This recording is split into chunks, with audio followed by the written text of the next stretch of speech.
মালদার গাজলে চাঞ্চল্যকর ঘটনা। ড্রেন পরিষ্কার করার সময় এক সাফাই কর্মীর কোদালে উঠে এলো ধাতব পিস্তল। বুধবার সাত সকালে এই ঘটনাকে ঘিরে জোর চাঞ্চল্য ও আতঙ্ক তৈরি হলো গাজলের বিদ্রোহী মোড় এলাকায়। স্থানীয় সূত্রে জানা গেছে, এদিন পঞ্চায়েতের পক্ষ থেকে বিদ্রোহী মোড় এলাকায় ড্রেন পরিষ্কার করার কাজ চলছিল। সেই কাজ করার সময় হঠাৎ করেই এক সাফাই কর্মীর কোদালে কাদামাখা অবস্থায় ভারী একটি বস্তু উঠে আসে।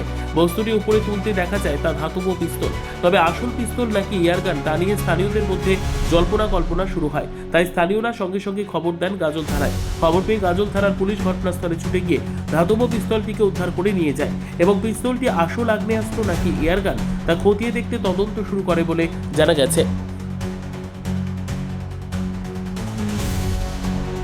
আমাদের বিদ্রোহী মোড় পিএইচির সামনে আমাদের কিছুদিন ধরে ড্রেনটা বন্ধ হয়ে গিয়ে ড্রেনের নোংরা জল পেছাতে রাস্তার উপর দিয়ে যাচ্ছে।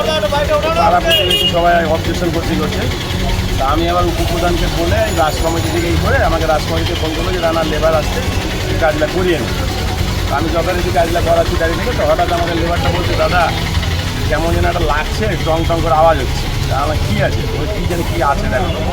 তো উঠালো, আমরা খেললাম পিস্তল হবে বাচ্চাদের। বলছে না দাদা ভারী আছে খুব। তাহলে হাত টাত কেউ দিও না দাদা, একটু খুব আগে জল দিয়ে মানে কোদাল দিয়ে উঠিয়ে জল দিয়ে ধুয়ে দেখছি মালটাকে অরিজিনাল মতনই লাগছে। আমিও দেখলাম যে হ্যাঁ ভালো বই। ভালোর সঙ্গে উপপ্রধানকে ফোন করলাম যে এই ঘটনা রে একটু প্রশাসনকে জানা। তারপর প্রশাসন আসলে এখন প্রশাসন বলতে পারবে এটা অরিজিনাল আছে না কী আছে। তবে এখানে যে হারে আমাদের এই মোড়টাতে আড্ডা হয় বা যে হারে বাজে সব কিছু অবান্ত ছেলেবেলে ঘুরে বেড়াচ্ছি করছে, তাতে আমাদেরও সন্দেহ যে কিছু তো একটা অবশ্যই। ব্যুরো রিপোর্ট, উত্তর বাংলা সংবাদ।